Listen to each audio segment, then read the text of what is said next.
Hey everyone, welcome to the new podcast episode. Our topic today is coaching in Gran Turismo 7. For this, we invited a special guest, a real-life racing driver and Gran Turismo coach. He will spill the beans about coaching in a racing sim and what you need to do to get better. And now we are starting the podcast with Blayke Phillips. Hello, Blayke. Hey there, pleased to be here. Thanks for coming on the show. I'm really looking forward to hear all your stories about racing. But before we jump in, what I always want to do, since it's an educational podcast, right? I always have one question, and it is, if you could learn something from anyone in the world, what would it be? From who? I'll start with a quote from Will Smith. It's about how greatness isn't this esoteric, unique, godlike feature that exists among the only 1% of us. It's something that anyone and everyone can tap into. I embody a lot of my driving and my approach to my life in general around that. So I'd love to study more of that and continue to just push myself and do the best I can every day. But I would love to learn more about that from him or from, a lot of people who embody that line of thinking, because you do have to be very determined, very hungry to get the things that you want, to go above and beyond what other people are capable of. Maybe you can tell us how you got into coaching. I kind of fell into coaching more or less just because I happened to be in the right places at the right times. And I never really saw myself as much of like a academia type. I just really loved the racing. I grew up around it. From the time I could walk, I was just absolutely taken with the sound of a V8 engine or whatever. And I ended up playing a bunch of Gran Turismo games because obviously when you're, toddling around, you can't just go in and drive a race car. And I just kept on kind of building my kind of encyclopedia of what happens when I do this, or how do I go this much faster. It was all just kind of like curious questions, curious thinking, really. And I tried to just apply that in everything I did. And eventually people started coming back and asking me a lot of questions about, well, what do you do in this situation? What do you do in that situation? And they were surprised. And I would just kind of like unflinchingly just be like, oh, you just, catch the oversteer. You try and anticipate what's going on. You do X and Y to get Z output. And they're like, you should consider like teaching courses on this. And I was like,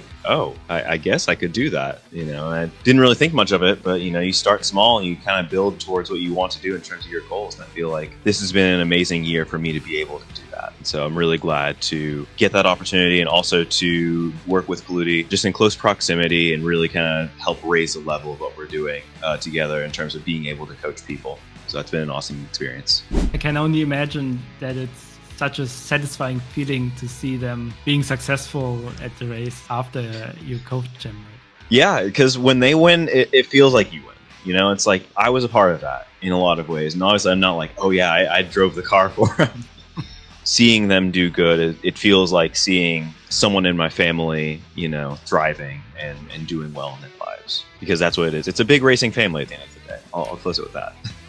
So I want to talk about a new product now that you and Coludi are developing together, right? It's the 1 hour live group coachings. Can you explain the concept to the audience? We're aiming to do the 1 hour live group coaching as an effort to not only get a brain trust of drivers who are at that same level and can learn from each other in the same way I was just talking about some of my best relationships with my drivers, but also to have kind of a structured learning environment so that it's all under one umbrella and everyone gets to ask questions that are useful to everyone in their own situation. Stuff that if I go into a coaching session with my coach, and yes, coaches do have coaches. If I go into a coaching session with my coach and I say, well, how do I approach this? And they'll answer, I would do this, and you'll see other approaches as like so. But I wouldn't ask, oh, but does my steering need to change with that, or all the other periphery questions that go along with it that I may not even think to ask, get asked in this group environment.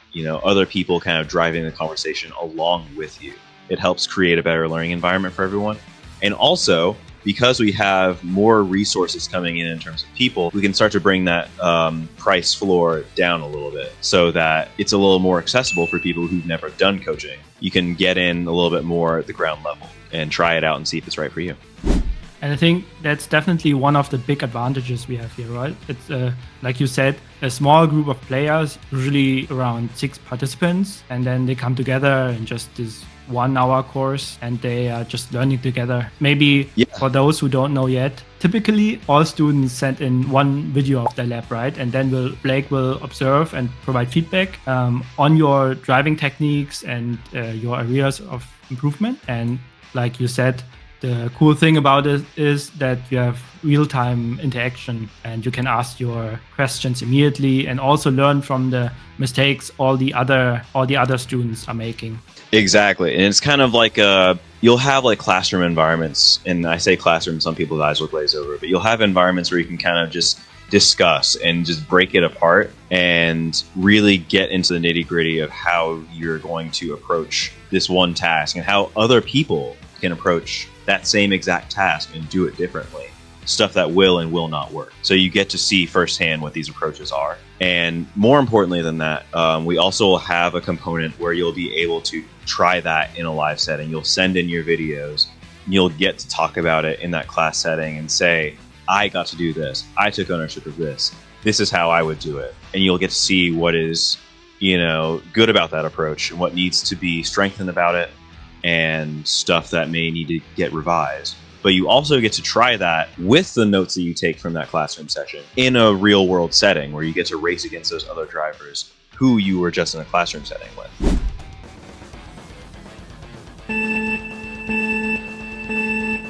So, if you could race on any track in the world, where would it be?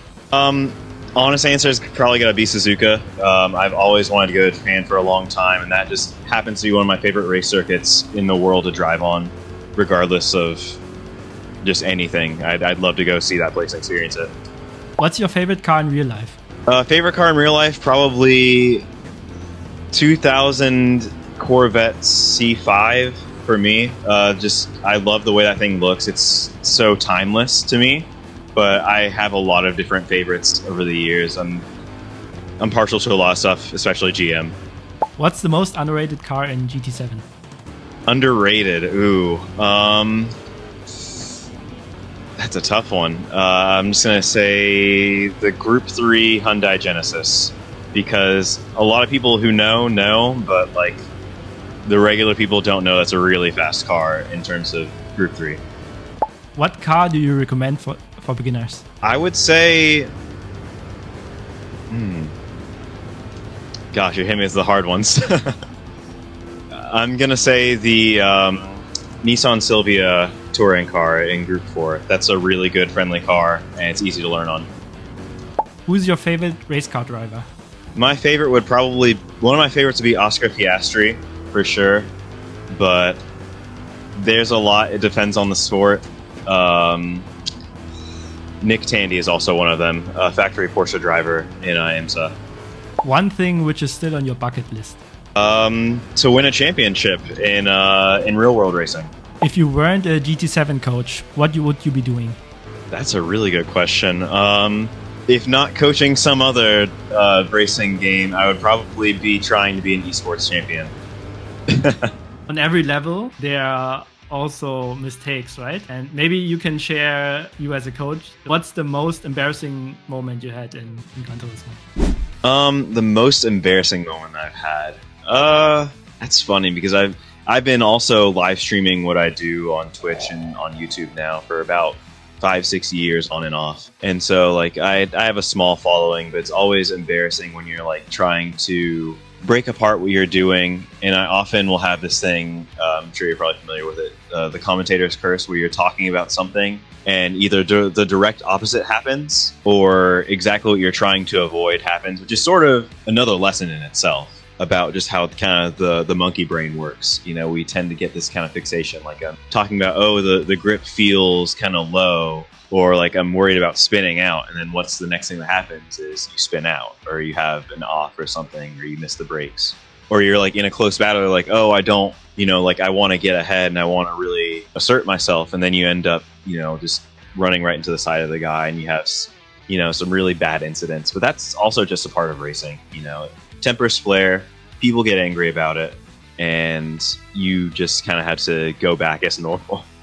But you have to understand that everyone's here to have a good time. So no one's intentionally, most of the time, no one's intentionally trying to give you a hard time. There will be some definite instances where you'll have people who are griefing you, as with a lot of other games. But you just have to learn to let those roll off of you like water. And the ones that do matter will be the ones that you will treat appropriately. You just have to take everything as one. experience. Just don't be afraid to try, make mistakes, learn from it, and have a good attitude when you go in. Anyone who's interested can check out Blayke's profile, of course, on coludi.com or join one of our Gran Turismo courses. Right? Absolutely. I'll be looking forward to seeing you guys there. Thanks a lot. Thank you.